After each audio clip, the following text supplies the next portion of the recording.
기본 강의 14번째 시간입니다. 특수물권 중 유치권에 대해서 알아보겠습니다.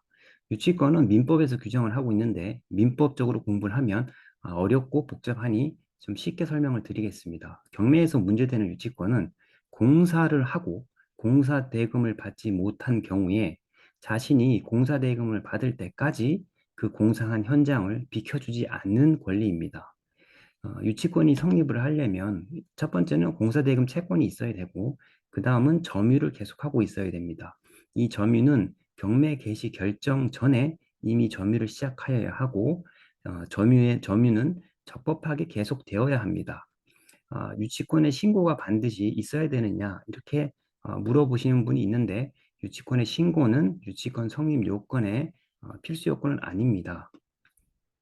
따라서 공사대금 채권이 있는지 여부, 그리고 점유를 계속하고 있는지 여부를 판단하는데 낙찰받고 다툴 때 공사대금이 있다, 없다, 그리고 공사대금이 얼마다 이 부분을 다투기가 사실 쉽지가 않습니다.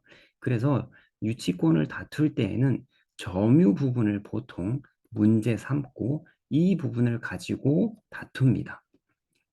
그래서 이 점유가 경매 개시 결정 당시에 이미 있었는지 여부를 판단하는 기준에서는 집행관의 현황조사서라든지 감정평가서를 기준으로 판단하기도 합니다. 다음으로 임차인이 간혹 인테리어를 했고 그 공사비를 받고자 유치권을 주장하는 경우가 있는데 이 경우는 사실 조금 주장하기가 어렵습니다. 임차인인 경우에는 임대차 계약서상에 통상적으로 원상 회복 조항이 포함되어 있으므로 이런 경우에는 유치권에 자기가 권리를 포기한다는 의미가 포함되어 있습니다. 따라서 임차인이 인테리어 공사비를 원인으로 유치권을 주장하는 것은 불가능하고요. 그리고 건물에 대한 유치권을 주장을 하는데 이 토지 경매의 목적물이 토지 건물 포함이 아니고 토지에 대한 부분만 경매가 진행이 되고 유치권자는 건물에 대해서 유치권을 주장하는 경우에 토지를 낙찰받은 자가 이 건물을 철거할 수 있는지에 대해서 논의가 있는데 뒤에 판례가 있으니 그 부분을 한번 검토해보고 사례도 있습니다. 같이 한번 보도록 하겠습니다. 그리고 유치권자를 상대로 인도명령 신청으로도 유치권자의 점유를 배제시킬 수 있습니다. 인도명령 신청서를 쓸 때에는 꼼꼼하게 작성해야 된다고 명도 파트에서 말씀을 드렸고요. 그리고 유치권자는 그 명도 부분에서 상중하 이렇게 제가 나눠서 설명을 드렸는데 딱 외경 보기에도 신축 건물이고 그리고 건설사가 대형 유명한 건설사고 이런 경우에는 난이도가 높습니다. 만약에 보통 낙찰을 받는다고 한다 그러면 보통은 대부분 내부자들에서 낙찰받는 경우들이 많습니다. 그래서 너무 어려운 물건은 피해서 입찰하시는 게 좋다고 저는 생각합니다. 그리고 요 사례는 뒤에서 보도록 하고 중요한 부분은 특수물건이기 때문에 유치권자를 해결을 하려면 대출 부분이 선결되어야 됩니다. 이 부분 대출이 안 나오니까 이거 조심하시라고 제가 말씀드렸습니다.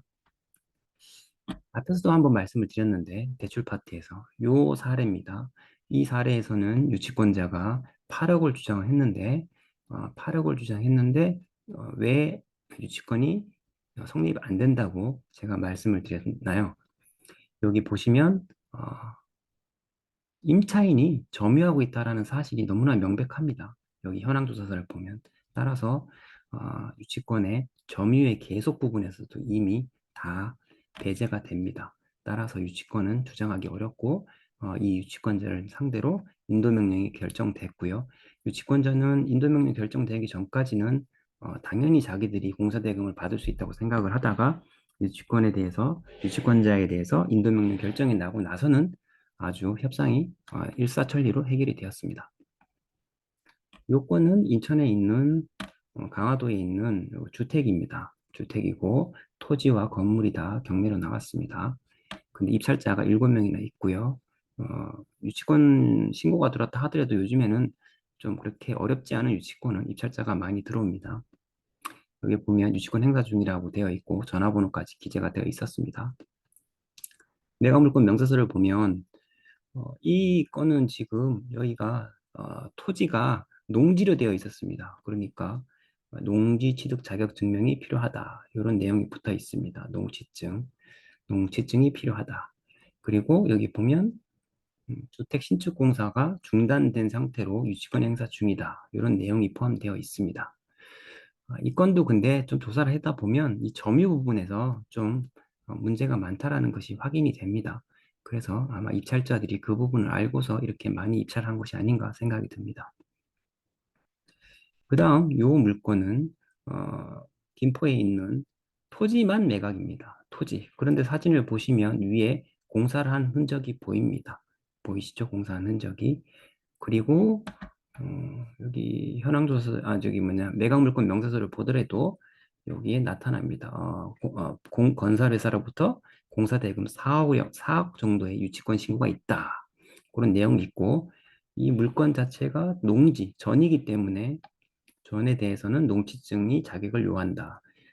전임에도 불구하고 이렇게 공사가 진행됐다라는 건 아마도 농지 전용을 받고 진행을 했을 것입니다.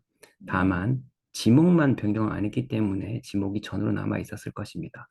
그래서 농지취득 자격 증명원을 실질적으로는 발급이 안 되고 발급 안 되는 사유를 입증해서 제출하면 될 것입니다. 근데 여기 보면 미납을 했습니다. 미납. 일단 이런 물건도 유치권이 있기 때문에 대출이 안 나옵니다. 그래서 낙찰 금액이 뭐 16억 가까이 된다고 하면 대출이 실질적으로 나오지 않으면 잔금을 치르기가 녹록지 않습니다. 그렇다면 이 유치권자는 이 공사를 한 게 좀 되게 명백해 보이는데 이 유치권을 해결할 수 있느냐?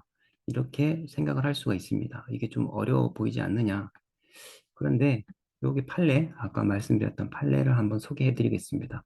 건물에 관해서 유치권이 있다 하더라도 건물의 존재와 점유가 토지 소유자에게 불법 행위가 된다면 그 유치권으로 토지 소유자에게 대항할 수 없다. 이런 내용이 있습니다. 그러니까 지금 이 토지 소유자에게 대항할 수 있는 권리가 없다면 이 유치권자는 지금 점유를 뺏겨야 됩니다. 실질적으로 이 지금 공사 현장을 보면 건물이 어느 정도 형태를 갖춘 것도 아니기 때문에 이거는 법정지상권 논의의 대상도 아닙니다. 그러니까 법정지상권 논의는 할 필요가 없고 여기서는 이 판례를 근거로 해서 유치권자에 대한 점유를 어, 이겨낼 수 있는 것입니다. 유치권에 대해서는 뭐 지금 좀 간단하게 설명을 드렸는데 핵심적인 내용이니까 이 정도 이해하시면 되겠습니다. 본 강의는 부동산 경매 타짜 기본소를 바탕으로 구성되었습니다.